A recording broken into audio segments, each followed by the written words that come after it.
Hello everyone. So we have covered the beginning of nationalism in India in the previous two videos. पिछले दो videos में हमने nationalism in India की शुरुआत को देख लिया. हमने idea of Satyagraha, first world war, कैसे नेशनलिज्म का emergence, Jallianwala Bagh मैसकर, royalty act, martial law, सत्याग्रह किस तरह से हुए, ये सारी चीज़ों को कवर कर लिया. नाउ एक तरह से नॉन कॉपरेशन और खिलाफत मूवमेंट को समझने के लिए हमने अपना एक बेस तैयार कर लिया है. हम 1920 के या हम ये कहें कि 20वीं सदी के सबसे बड़े मूवमेंट को समझने के लिए हमने अपना हिस्टोरिकल बेस ऑलमोस्ट रेडी कर लिया है. सो आज हम खिलाफत मूवमेंट, नॉन कॉपरेशन मूवमेंट को देखेंगे और समझने की कोशिश करेंगे. और आई होप आप लोगों ने पिछले दो वीडियोस के नोट्स बना लिए होंगे, उनको अच्छे से समझ लिया होगा और उनके क्वेश्चंस जो असाइनमेंट में दिए गए थे उनको भी किया होगा.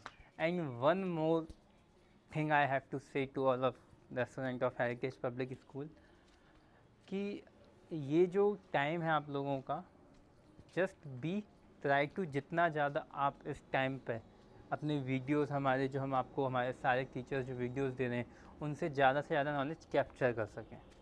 Because when the school was reopen we have in a hurry to complete your syllabus. Are you getting it? हम लोग तब काफ़ी जल्दी में होंगे कि हमें आपके सिलेबस कराने हैं, आपके एग्ज़ाम्स कराने हैं, आपके प्री बोर्ड्स कराने हैं, आपके बोर्ड के एग्ज़ाम्स की प्रिपरेशन भी करवानी है. तो we are in a Hari.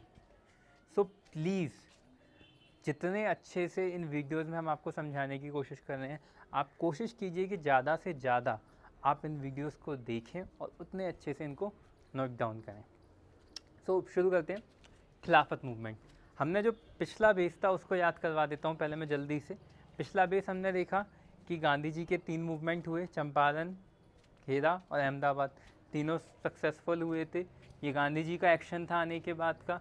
Britishers का रिएक्शन हुआ, मार्ले मिंटो रिफॉर्म आया, सॉरी मॉन्टेस्क्यू चैम्फोर्ड रिफॉर्म्स आया, डायर की आई. डायर की क्या थी वो आपके मतलब की चीज़ नहीं है.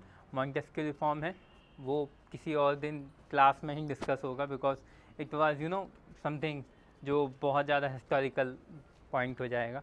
वो हम कभी क्लास में मिलेंगे तो डिस्कस कर लेंगे.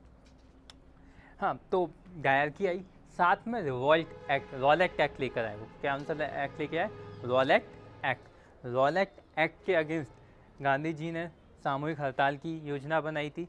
6 अप्रैल से शुरू होने वाली थी, लेकिन उससे पहले ही अहमदाबाद, बंगाल और जगहों पर कुछ लोगों ने वायलेंस कर दिया, जिसके कारण ब्रिटिशर्स ने उस एक्शन के रिएक्शन में मार्शल लॉ लागू कर दिया. मार्शल लॉ में क्या था कि बिना किसी अरेस्ट, तो रॉलेट एक्ट में था कि बिना किसी वारंट के या बिना किसी आपके कोर्ट में जस्टिस या प्ली के आपको 2 साल के लिए अरेस्ट किया सकता है. मार्शल लॉ में आपको सीधे शूट करने का आदेश था.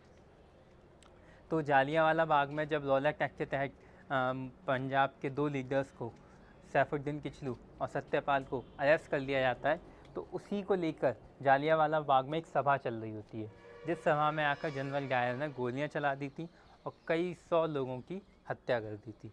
वो जालियांवाला बाग मैसकर हमने देखा था. General O Dyer, M Dyer क्या थे, सारी चीज़ों को समझ लिया था.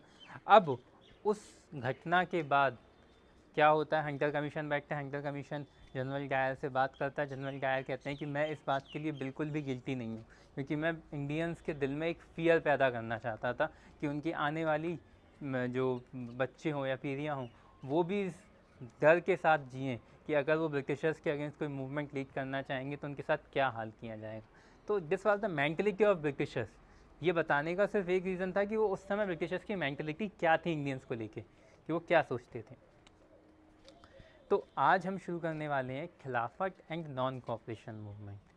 फर्स्ट ऑफ ऑल, ये जो मूवमेंट है बेटा, ये 2 अलग मूवमेंट्स थे लेकिन एक साथ लाए गए थे. जैसे कई लोग कहते हैं Khilafat movement, non cooperation movement, they are the separate issues, ये अलग इशूज़ थे. लेकिन द वन पर्सन, द मतलब द मास्टरमाइंड ऑफ ऑल, जिसे हम कहते हैं जादूगर, he is just be a magician. Like Gandhi ji was a magician. आपने देखा कि साउथ अफ्रीका में कैसे नॉन वायलेंस करके सारा मूवमेंट उन्होंने लीड किया, किस तरीके से वो पूरे साउथ अफ्रीका में उन्होंने रैसिज्म को ख़त्म किया, इंडिया में आए, इंडिया में आते ही आते टक टक टक 3 मूवमेंट सक्सेसफुल, रॉलेट एक्ट के अगेंस्ट भी उनका काफ़ी हद तक सक्सेसफुल होता अगर वो वायलेंस नहीं होता। तो खिलाफत मूवमेंट और नॉन कॉपरेशन मूवमेंट को ज्वाइन कैसे करवाया गांधी जी ने, वो समझने से पहले हमें खिलाफत मूवमेंट को समझना होगा। खिलाफत मूवमेंट एक बार movement organise by Mohammad Ali and Shaukat Ali, ये एक ऐसा मूवमेंट था, इस मूवमेंट को जो ऑर्गेनाइज किया था वो अली ब्रदर्स ने किया था। What's the name of this?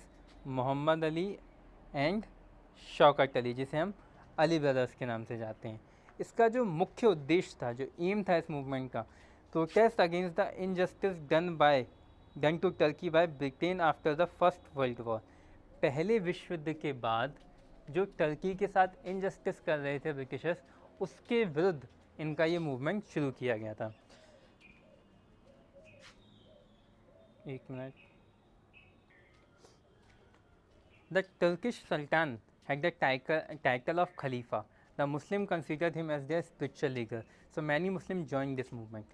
अब जो तुर्किश सुल्तान होता था उसे खलीफा कहा जाता था, जिससे जितने भी मुस्लिम समुदाय के लोग थे वो अपना धार्मिक गुरु मानते थे।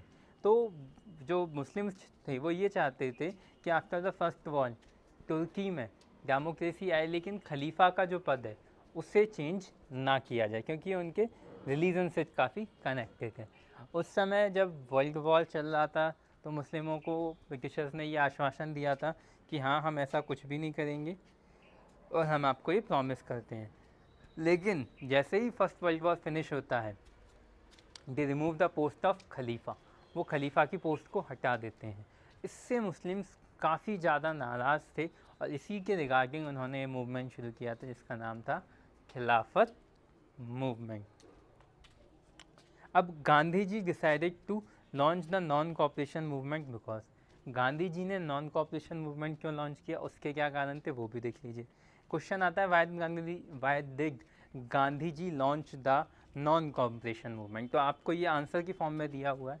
The reason is because first world war added to the misery of Indian people, heavy taxes, high prices, famines and epidemics make people life miserable. पहले विश्व युद्ध के बाद भारतीयों की जो कंडीशंस थी वो काफ़ी ज़्यादा ख़राब हो चुकी थी, उनके ऊपर काफ़ी ज़्यादा टैक्सेस लगाए जा चुके थे, प्राइजेस काफ़ी चीज़ों की हाई कर दी गई थी, फेमाइंस भी देखा था वर्ल्ड वॉर के बाद, चीज़ें और ज़्यादा ख़राब हो चुकी थी, लाइफ काफ़ी ख़राब थी। रॉलेट एक्ट ने भी लार्ज स्केल प्रोटेस्ट को पूरी दुनिया में, पूरे इंडिया में इन्वाइट किया था कि किस तरह से रॉलेट एक्ट के अगेंस्ट भी पूरा भारत एक हो चुका था, क्योंकि बहुत ही गलत, एक तरह से एक काला कानून जिसे ब्लैक लॉ भी कहा गया था, वो भी एक वजह थी, एक रीज़न था नॉन कॉपरेशन को लॉन्च करने का। तीसरा रीज़न था जालियांवाला बाग जो कांड हुआ, वो बिल्कुल निंदनीय, बिल्कुल ही एक ऐसा वर्क था जिसके अगेंस्ट एक मूवमेंट लॉन्च होना ही था। तो ये पॉइंट्स मिलते चले गए। कहते हैं कि जब भी कोई एक अच्छी सी डिश बनानी हो तो हमें इंग्रेडिएंट चाहिए, हमें एक रीज़न चाहिए। आपको अगर सक्सेसफुल या कुछ भी करना हो तो आपको एक रीज़न चाहिए। तो गांधी जी को नॉन कॉपरेशन मूवमेंट लॉन्च करना है तो उसके लिए उनको एक रीज़न तो चाहिए था ना। अब ऐसा तो है नहीं कि आप कोई भी मूवमेंट आज शुरू हुआ, कुछ नहीं, बैठे बैठे क्या करें, करना है कुछ काम, शुरू करो एक मूवमेंट लेके प्रभु का नाम, ऐसा तो नहीं हो सकता।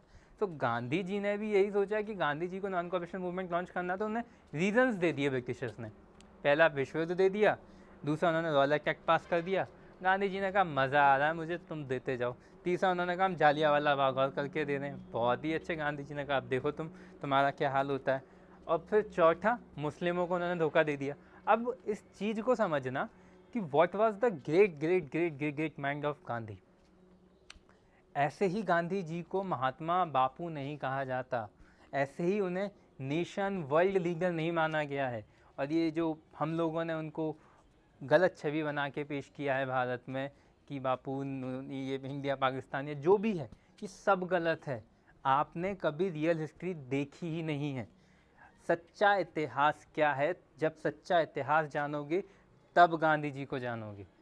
What a great mind. अब इस समझना गांधी जी की माइंड की थ्योरी कि गांधी जी क्या करना चाह रहे थे, किस तरह से। ब्रिटिशर्स ने शुरुआत से ही 1857 के बाद ही वो ये समझ चुके थे कि हमें, उनका शुरुआत से ही हमने देखा कि वो डिवाइड एंड रूल करते थे। तो 20वीं शताब्दी में उन्होंने हिंदूज और मुस्लिमों के बीच एक खाई पैदा करना शुरू कर दिया था। सॉरी। तो इसी को लेके कॉम्युनल राइट्स दे दिए गए थे, अलग अलग वोटिंग राइट, और मुस्लिम्स और हिंदू अलग होते जा रहे थे, मुस्लिम्स और हिंदू अलग होते जा रहे थे। तो गांधी जी को ये एक ऐसा मौका मिला कि जब मुस्लिम्स ब्रिटिशर्स के अगेंस्ट हैं, तो क्यों ना मुस्लिम्स को अपने साथ मिला लिया जाए and make a United movement. क्योंकि जब आपको नेशन के लिए कोई मूवमेंट फाइट करना है, so you need to be कि वो मूवमेंट में आपका पूरा कंट्री साथ हो, कोई रिलीजन को लेकर किसी भी तरह का डिस्क्रिमिनेशन ना हो। और गांधी जी के दिमाग में कितना अच्छा आइडिया है कि यार इसको भी एक इशू बना लो। इस इशू के तहत क्या होगा, अब देखो इसका कहीं लेना देना नहीं है अपने स्वराज से, अपने देश के स्वराज आंदोलन से इसका कोई लेना देना नहीं है, लेकिन गांधी जी ने इसको क्यों ऐड किया, बिकॉज इससे एक मूवमेंट में एक रफ्तार मिलेगी, जो मुस्लिम्स हैं वो भी इस मूवमेंट में सहयोग करेंगे। कहते हैं ना कि जब आपकी दाल वाल बन जाती है, सारा खाना बन जाता है, तो उसमें हल्का सा हरा धनिया डाल दिया जाता है फॉर जस्ट अ टेस्ट, उसका कोई मतलब नहीं है। सेम वे में इन्होंने खिलाफत मूवमेंट को लिया और अपने नॉन कोऑपरेशन मूवमेंट में भी एक रीज़न बना दिया। फिर कांग्रेस का सेशन होता है 1920 में नागपुर में। ये बहुत इंपॉर्टेंट लाइन है, ये 1 मार्क्स क्वेश्चन में बहुत आता है। नागपुर आपको अपने मैप में भी देखना है, नागपुर का ये लोकेशन भी पूछते हैं इस तरह से कि where is the session of 1920 was held. Non cooperation को अडॉप्ट करने वाला सेशन कहाँ पर हुआ था, तो पहली बात कहाँ हुआ था, it was in Nagpur in the year 1920, ठीक है ना। तो अडॉप्ट कर लिया गया गांधी जी के नॉन कोऑपरेशन मूवमेंट के आइडिया को। तो अब आपको समझ में आ गया, इस सवाल का जो 5 नंबर का क्वेश्चन आता है वो आपका तैयार हो गया। Why did Gandhi ji decided to launch the non cooperation movement, because पहला विश्व युद्ध था, दूसरा रौलक टैक्स, तीसरा जालियांवाला बाग, चौथा Khilafat movement and the fifth one नहीं 4 ही पॉइंट थे, ओके। अब आते हैं non cooperation movement. Non cooperation movement क्या था, non cooperation movement was launch under Gandhi ji leadership in 1920। Non cooperation movement 1920 में गांधी जी की लीडरशिप में शुरू किया गया। It aim at protesting against the injustice done to Punjab and Turkey and to attain Swaraj. इसका मुख्य उद्देश्य क्या रखा गया कि जो इनजस्टिस किया गया है पंजाब में और टर्की में और स्वराज के लिए, मतलब तीनों अलग अलग पॉइंट हैं, तीनों अलग अलग पॉइंट को मिलाकर उन्होंने यहाँ खिचड़ी बना दी है। देखते जाइए, this is the Gandhi. Punjab का क्या इशू था, स्वराज 1905 का, खिलाफत टर्की, वर्ल्ड हिस्ट्री, तीनों को मिला के उन्होंने कहा नॉन कोऑपरेशन। बहुत अच्छे। अब इसमें जो लोगों ने पार्टिसिपेट किया, educated middle class led the movement in towns and cities. जो शहर थे वहाँ पर जो एजुकेटेड मिडिल क्लास थे उन्होंने इस मूवमेंट को लीड करना शुरू किया। Educational institutions, law courts and foreign goods for boycotted. अब जब गांधी जी का मूवमेंट होता था तो पहली चीज़ तो होती थी कि इसमें बिल्कुल भी अहिंसा नहीं होगी, बिल्कुल शांतिपूर्ण नॉन वायलेंस के साथ होगा। तो क्या होगा, बॉयकॉट होगा, यानी कि हम उन चीज़ों का उपयोग करना बंद कर देंगे। एजुकेशनल इंस्टीट्यूशन, जो ब्रिटिश एजुकेशनल इंस्टीट्यूशंस थे वहाँ से बच्चों ने अपने आप को बाहर निकाल दिया, वहाँ पे टीचर्स ने रिज़ाइन कर दिए। जो लॉ कोर्ट्स थे वहाँ पे इंडियंस ने जाना बंद कर दिया, जितने भी फॉरेन गुड्स आते थे उनका बॉयकॉट शुरू कर दिया गया। Peasant organise movement against taluqdars and landlords in village under the leadership of Baba Ramchandra. जो किसान थे उन्होंने भी मूवमेंट में तौलक दास और लैंडलॉर्ड्स के अगेंस्ट में मूवमेंट में पार्टिसिपेट किया। Tribal people started an armed struggle in the Gooden Hills of Andhra Pradesh under the leadership of Alluri Sitarama Raju. Tribal peoples ने भी आर्म्स उठा के एक अल्लारू सीताराम राजू के तहत गुड्डम हिल्स में आंध्र प्रदेश के ये मूवमेंट लीड किया। अब उसमें ये कहानी सुन लो, ये अल्लारू सीताराम राजू की, कि अब आपको मैं यहाँ पे पहले ये चारों पॉइंट समझा दूँ, तीसरा पॉइंट भी, तो मैं आपको समझाऊंगा कि ये बैकग्राउंड क्या था और मूवमेंट क्या था, हो क्या गया और किस तरह से मूवमेंट एंड होगा। क्योंकि ये मैंने आपको पॉइंट्स के वे में समझाया है, एनसीईआरटी में इसका अच्छा खासा डिटेल है, मैं आपको डिटेल देता हूँ सीधे नॉन कोऑपरेशन मूवमेंट का। तो जो लास्ट पॉइंट है, worker in the plantation of Assam started a struggle to get the right to free movement. जो आसाम में टी प्लांटेशन वर्कर थे उनको लगा कि अब ये फ्री हो जाएंगे। अब सुनो हर किसी की कहानी। नॉन कोऑपरेशन मूवमेंट होता है, बॉयकॉट करेंगे, पहला फेज़ ये रहेगा, हम बॉयकॉट करेंगे। सेकंड फेज़ रहेगा कि हम उनको सिविल डिसोबीडियंस यानी कि उनके नियमों का पालन करना बंद करेंगे। पहला फेज़ था आपका बॉयकॉट। जब पहला फेज़ शुरू हुआ तो क्योंकि उस समय मीडिया नहीं था आपका इतना अच्छा, आज तक चैनल नहीं था, आज तक सबसे तेज़ 3 साल से नंबर 1 या जी न्यूज़ इस तरह के कोई न्यूज़ चैनल नहीं होते थे, तो लोगों तक कोई न्यूज़ पहुंचने में बहुत टाइम लगता था, लिटरेसी लेवल भी काफ़ी वीक था इंडिया का। तो जो बड़े शहर और टाउन्स थे वहाँ पे तो ये मूवमेंट अच्छे से शुरू हो गया, बहुत ज़्यादा बिगिन हो गया, इमर्ज हो गया, और वहाँ के लोगों को समझ में आ गया क्या करना है। मेनली टाउन्स एंड सिटीज़ में एजुकेटेड क्लास को लीड किया मूवमेंट को, और सभी जगह से रिज़ाइन करना शुरू कर दिया, लॉ कोर्ट्स, फॉरेन गुड्स, सब कुछ ठीक। लेकिन जो किसान थे उन्होंने नॉन कॉपरेशन का मतलब ये समझ लिया कि उन्हें जो उनके तौलकदार या लैंडलॉर्ड्स हैं उनको पैसा नहीं देना। उन्होंने नॉन कॉपरेशन मूवमेंट को अपना अलग तरीका बना लिया, जबकि गांधी जी ने ये बात कहीं नहीं मेंशन की है कि आपको पैसा नहीं देना या आपको लैंडलॉर्ड्स को लैंड नहीं देना, ठीक। वैसे ही जो ट्राइबल पीजेंट्स थे उनको लगा कि जो ब्रिटिशर्स ने उनके ऊपर, हमने 9th क्लास में चैप्टर पढ़ा था फॉरेस्ट वाला, उसमें देखा था किस तरह के लॉ लगा दिए थे। तो ट्राइबल पीपल समझते हैं कि अब वो आज़ाद हैं, जंगल उनके हैं, सब कुछ उनका है। तो उन्होंने नॉन कॉपरेशन मूवमेंट को अपनी अलग धारणा बना के रख लिया। सेम वे में टी प्लांटेशन वर्कर को जब पता चला गांधी जी ने नॉन कॉपरेशन शुरू किया है, तो उनको लगा कि वो आज़ाद हो गए हैं, वो वहाँ से भागने की कोशिश करने लगे, और जब वो वहाँ से भागने की कोशिश करने लगे तो बीच में उनको पकड़कर काफ़ी मारा पीटा गया। तो नॉन कॉपरेशन मूवमेंट को अभी भी इंडिया पूरी तरीके से समझ नहीं पाया था। तो ये अलग अलग स्टोरीज चल रही थी। अब 22 फरवरी 1922 को क्या होता है कि गांधी जी नहीं, एक घटना होती है, एक ऐसा इंसिडेंट होता है जिसकी वजह से नॉन कॉपरेशन जैसे मूवमेंट को काफ़ी इंडिया को बंद करना पड़ता है, यानी कि हमें उसके लिए उसको रोकना पड़ता है गांधी जी को। क्यों? क्योंकि चौरी चौरा में एक घटना होती है, जो आपके रैली निकल रही थी, उसमें जो नॉन कॉपरेशन मूवमेंट के वॉलंटियर्स थे, वो वॉलंटियर्स क्या करते हैं, लिक्विड की शॉप जो होती है उसको आग लगा देते हैं। जब पुलिस वालों को पता चलता है तो पुलिस वाले अच्छे से उनकी सर्विस कर देते हैं वॉलंटियर्स की। उसके बाद वहाँ पे कुछ और इंडियंस आ जाते हैं, वो क्या करते हैं कि उस पुलिस स्टेशन में गोरखपुर के आग लगा देते हैं।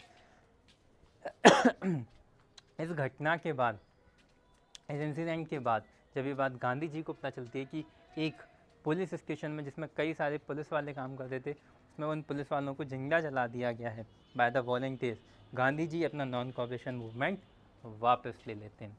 और 22 फरवरी 1922 को आपका due to Chauri Chaura the non cooperation movement was called off. इसके कुछ रीज़न्स और भी थे। पहला रीज़न ये क्योंकि ऑलमोस्ट 1.5 ईयर हो चुका था, मूवमेंट अपनी पेस खो चुका था। इससे ऊपर वाले पॉइंट्स में हमने देखा कि हर किसी ने नॉन कॉपरेशन को अपनी थ्योरी के तहत यूज़ करना शुरू कर दिया था। खिलाफत इशू भी रिजॉल्व होने लगा था, मुस्लिम्स ने भी नॉन कॉपरेशन से दूरी बना ली थी। तो जो मूवमेंट था वो अपने आप हल्का फुल्का अपनी पेस भी खोता जा रहा था। जब ये मूवमेंट शुरू हुआ था तो इसकी पेस इतनी अच्छी थी, इतना अच्छा ये मूवमेंट शुरू हुआ था कि गांधी जी ने ये कहा था कि अगर हमने 1 साल इस मूवमेंट को अच्छे से बनाए रखा तो हम 1 साल में स्वराज पा लेंगे।